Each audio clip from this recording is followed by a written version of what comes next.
ህይወት የኛ አይደለችም። የህይወትን ትርጉምና የህይወትን ምንጭ ካላወቅን አንዳንዶች ደግሞ መሄድ ይሻለናል ብለው እቺን ምድር ራሳቸውን በማጥፋት ከዚች ምድር ራሳቸውን ይለያሉ። እግዚአብሔር ብዙ ሃይማኖቶችን አያውቅም። እግዚአብሔር የብዙ ሃይማኖቶችም ደግሞ ምንጭ አይደለም። እግዚአብሔር የሚያውቀው በመልኩና በአምሳሉ የፈጠራቸው የሱ የሆኑትን ዘር ወይንም የሱ የሆኑትን ልጆች ናገረናል። ስለዚህ የመጽሐፍ ቅዱስ ጥሩ ሃይማኖተኛ ሳይሆን የሚያደርገን የህይወታችንን ምንጭና ባለቤት የሆነውን እግዚአብሔርን እንድናቅ ያደርጋል። ሻርክ እኔ ምድር አማሪም ብሎ ወደ ምድር ቢመጣ ሊኖር የሚችልበትን የህይወት እድል ያጣል። ህይወቱ የተፈጠረው በትክክል ነው፣ ቦታው ደግሞ ስህተት ይሆናል ማለት ነው። የህይወት ምንጭ ካንተ ዘንድ ነውና በብርሃን እናያለን ይላል። እግዚአብሔር የራሱን ህይወት ያስቀመጠው አንበሳ ውስጥ አይደለም። እግዚአብሔርም አለ ሰውን በመልካችን እንደ ምሳሌያችን እንፍጠር አለ። እግዚአብሔር ሰውን በመልኩና በምሳሌው ፈጥሮታል ማለት ነው። ስለዚህ ጥበብ ማለት አንድ ነገር የምናደርግበት ብቃት ማለት ነው። ጥበብ ብልጠት ሳይሆን በእግዚአብሔር መንገድ መኖር ነው። ጥበብ ሞኝነትም አይደለም፣ በእግዚአብሔር አደራረግ ውስጥ መገኘት ነው። እግዚአብሔር ውስጥ ያሉ ማንኛውም ባህሪያቶች የሰው ልጅ ተካፋይ ሆኖ ወደዚህ ምድር ምን አድርጓል? መጥቷል ማለት ነው። ስለዚህ ህይወት ያንተ አይደለችም። ህይወት የሴት አይደለም። ህይወት የወንድ አይደለም። ህይወት የእናትና የአባት ምንጭ አይደለም። ህይወት የዓለም አይደለችም። ሰው ማንንም መፍጠር አይችልም። ሰውን መፍጠር አይችልም። ሴት ወንድ ሰው መፍጠር አይችልም። የሰው ልጅ መገኛለው። መገኛው የእምነት ተቋሙ አይደለም። የኛ መገኛችን ፕሮቴስታንት መሆናችን አይደለም። የኛ መገኛችን መዝሙራችንም አይደለም፣ ቸርቻችንም አይደለም። እግዚአብሔር ስልጣን ያለው አምላክ ነው። ለሰው ልጅ ምድር እንዲያስተዳድር ስልጣን ሰጥቶታል። እግዚአብሔር ጻድቅ ነው። ሰዎች የሰው ልጆችን ጻድቅ አድርጎ ፈጥሯል። ህይወት የማንም አይደለች።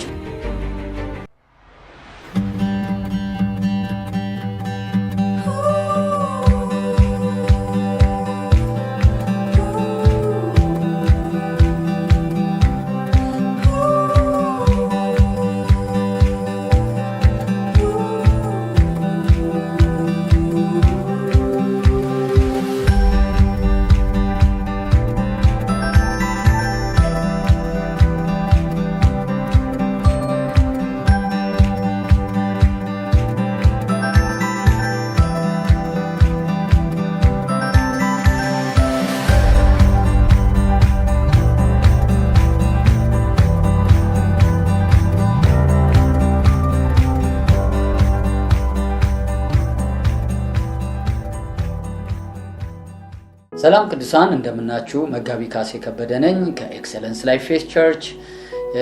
ዛሬም ደግሞ ትምህርታችንን በሌላ ርዕስ ይዘን መጥተናል። ዛሬ የምንማረው በጣም ወሳኝና ለህይወታችን የሚጠቅም ትምህርት ነው። የምንማረው ህይወት ያንተ አይደለችም በሚል ዙሪያ ስለ ህይወት እንማራለን። ህይወት የማንም አይደለችም። በዚህ ምድር ላይ ስንመላለስና በዚህ ምድር ላይ ስንኖር እግዚአብሔር ለኛ የሰጠን ህይወት የሚባል አንድ በረከት አለ። ይሄ ህይወት ከእግዚአብሔር የሚጀምር ነው። መጽሐፍ ቅዱሳችንም እንደሚያስተምረን ማንም ሰው ማንንም መፍጠር አይችልም። ሰውን መፍጠር አይችልም። ሴት ወንድ ሰው መፍጠር አይችልም። እግዚአብሔር ይህንን አካላችንን ወደዚህ ምድር በዚህ ምድር ላይና በዚህ ምድር ላይ እንድንቀሳቀስ ቢሰጠንም የሰው ምንጭ ግን ራሱ እግዚአብሔር እንደሆነ ማንም ሰው ሊያውቅ ይገባል። የሰው መገኛ እግዚአብሔር ነው። እግዚአብሔር ብዙ ሃይማኖቶችን አያውቅም። እግዚአብሔር የብዙ ሃይማኖቶችም ደግሞ ምንጭ አይደለም። እግዚአብሔር የሚያውቀው በመልኩና በአምሳሉ የፈጠራቸው የሱ የሆኑትን ዘር ወይንም የሱ የሆኑትን ልጆች ናቸው። ስለዚህ በዘፍጥረት ምዕራፍ 1 ቁጥር 26 ላይ እንደሚናገረው እግዚአብሔር መስራት የሚገባውን ስራ ሁሉ ሰርቶ ከጨረሰ በኋላ በምድር ላይ የሰው ልጅ የሚኖርበትን የምድር ዓለም ሰርቶ አዘጋጅቶ ከጨረሰ በኋላ እግዚአብሔር የራሱን ህይወት ያስቀመጠው አንበሳ ውስጥ አይደለም። የራሱ ህይወቱን ያስቀመጠው ምድር ላይ በሚንቀሳቀሱት ነገሮች ሁሉ ላይ አይደለም። እግዚአብሔር የራሱን ህይወትና የራሱን መልክ ያስቀመጠው ክቡር የሆነው በራሱ መልክና ምሳሌ በፈጠረው ሰው በሚባል እግዚአብሔር ህይወት ውስጥ ነው። ስለዚህ እግዚአብሔር ዘፍጥረት 1:26 ላይ እግዚአብሔርም አለ ሰውን በመልካችን እንደ ምሳሌያችን እንፍጠር አለ። እግዚአብሔር ሰውን በመልኩና በምሳሌው ምን አድርጎታል? ፈጥሮታል ማለት ነው። ስለዚህ እግዚአብሔር መልኩ መንፈስ ስለሆነ ሰውን መንፈሳዊ አድርጎ የሱን ህይወት አካፍሎ ምን አድርጎታል? ፈጥሮታል ማለት ነው። ስለዚህ የሰው ልጅ የእግዚአብሔርን ምሳሌ ተካፍሎ ነው የተፈጠረው። እግዚአብሔር መንፈስ ነው፣ የሚመለከውም ደግሞ በእውነትና በመንፈስ ነው።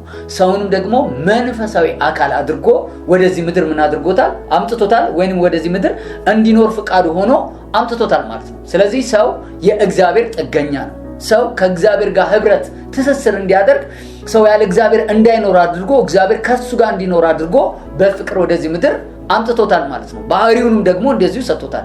እግዚአብሔር ስልጣን ያለው አምላክ ነው። ለሰው ልጅ ምድር እንዲያስተዳድር ስልጣን ሰጥቶታል። እግዚአብሔር ጻድቅ ነው። ሰዎች የሰው ልጆችን ጻድቅ አድርጎ ፈጥሯል። እግዚአብሔር ቅዱስ ነው፣ ንጹህ ነው። እግዚአብሔር ዕውቀት አለው። እግዚአብሔር ብርሃን ነው። እግዚአብሔር ውስጥ ያሉ ማንኛውም ባህሪያቶች የሰው ልጅ ተካፋይ ሆኖ ወደዚህ ምድር ምን አድርጓል? መጥቷል ማለት ነው። ይሄን ባህሪ እንስሳቶች አልተካፈሉትም። ይሄንን ባህሪ በሰማይ ያሉ በምድርም ያሉ አልተካፈሉትም። ይሄንን ባህሪ የተካፈለው ክቡር የሆነው የሰው ልጅ ነው። ስለዚህ የሰው ልጅ የእግዚአብሔርን ሕይወት በመካፈል ወደዚህ ምድር ምን አድርጓል? መጥቷል እያልኳችሁ ነው። አሁን መሰረታዊ ነገር እየነገርኳችሁ ነው። ስለ ሕይወት ልናወራ ስለሆነ ሕይወት የኛ አይደለችም፣ የእግዚአብሔር ነው። አሁን ምድር ላይ ያሉት ማንኛውም አይነት እጽዋቶችን አሁን ስትመለከቱ ምንጭ አላቸው። ምንጫቸው ምንድነው? አፈር ነው። ስለዚህ እነ በቆሎን ብትመለከቱ፣ አዝርቶችን ብትመለከቱ፣ ፖም፣ ሙዝ፣ ምድር ላይ ያሉ አዝርቶች ሁሉ ለነሱ መገኛ አፈር ሆኖ ስለሆነ ከአፈር ጋር በመገናኘት ፍሬን ይሰጣሉ። ስለዚህ ህይወታቸው እንደዚህ እየቀጠለ ነው። ስለዚህ ያለ ቦታቸው ሲገኙ የህይወት መዛባት ወይንም የኑሯቸው መዛባት ይመጣል ማለት ነው። ከአፈር የተለየ አንድ የሙዝ ተክል ባህር ውስጥ ብናደርገው ተክሉ ትክክል ነው፣ ቦታ ግን ስህተት ነው። እዛ ቦታ ላይ መብቀልም በህይወት መቀጠልም አይችልም።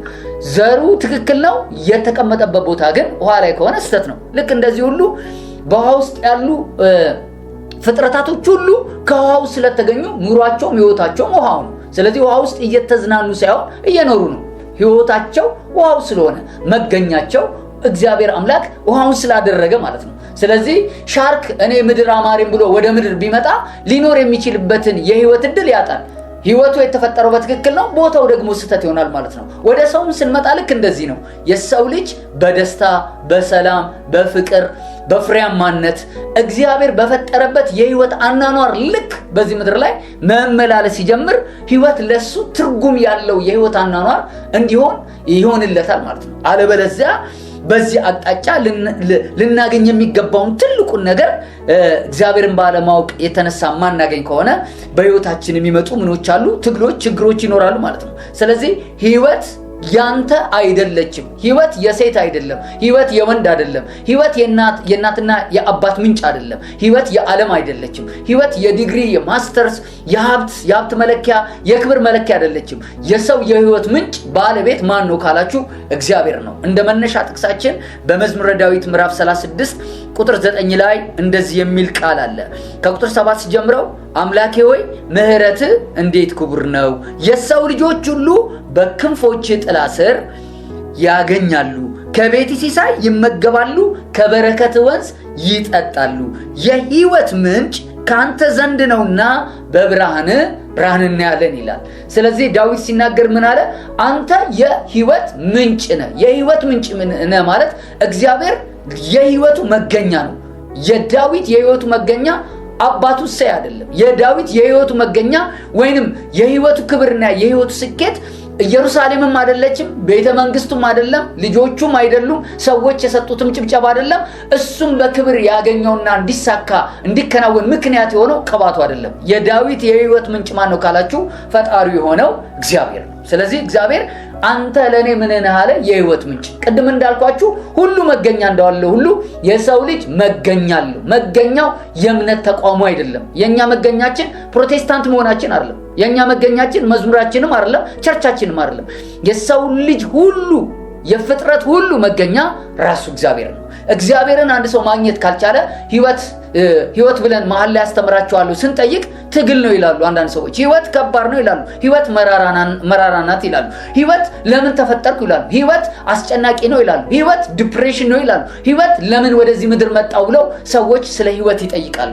የህይወትን ትርጉም ለማግኘት ወደ ምንጩ መመለስ እንዳለብን መጽሐፍ ቅዱስ ይናገረናል። ስለዚህ መጽሐፍ ቅዱስ ጥሩ ሃይማኖተኛ ሳይሆን የሚያደርገን የህይወታችንን ምንጭና ባለቤት የሆነውን እግዚአብሔርን እንድናቅ ያደርጋል። እግዚአብሔርን ማመን ለኛ በረከት ነው። እግዚአብሔርን አለማመን ደግሞ ከእግዚአብሔር በረከት ምን ማድረግ ነው እያልኩ ነው?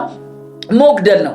ስለዚህ ህይወታችን በዚህ ምድር ላይ ከእግዚአብሔር ጋር እንድንገናኝ ምክንያት የሆነውን መንገድ ስናገኝ፣ ከእግዚአብሔር ጋር የምንገናኝበትን የህይወት መንገድ ስናገኝ በፍጹም አይገርማችሁም የጠላት መጠቀሚያ አንሆንም። የጠላት ሜዳ አንሆንም። ጠላት የሚሰራበትና የሚጠቀምበት ሜዳ ላይ እንገኝም።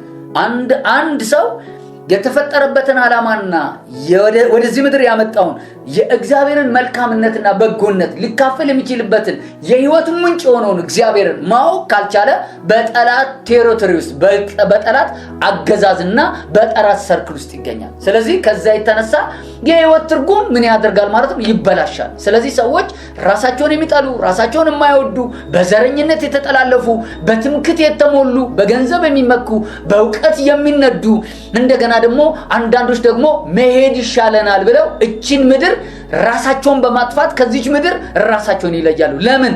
የህይወትን ትርጉምና የህይወትን ምንጭ ካላወቅን የህይወት ትርጉም የሆነውን በረከት በዚህ ምድር ላይ ሳናቅ እንኖራለን ማለት ነው። ወንድማችን ዳዊት ልክ እንደጻፈው የህይወት ምንጭ ካንተ ዘንድ ነውና በብርሃን ብርሃን እናያለን እንዳለ ስለ ህይወት ጤናማና ትክክለኛ የሆነ የእግዚአብሔርን አስተሳሰብ እንድንይዝ ይፈልጋል። የህይወታችንን ትርጉም በትክክል እያወቅን ስንሄድ በጣም ወደ 4 ነገሮችን በዚህ አሁን በተከታታይ በማስተምራችሁ ትምህርት ውስጥ እናገኛለን። የመጀመሪያው የህይወትን ትርጉም ስናገኝ ጥበበኛ መሆን እንጀምራለን። በጥበብ እንመላለሳለን።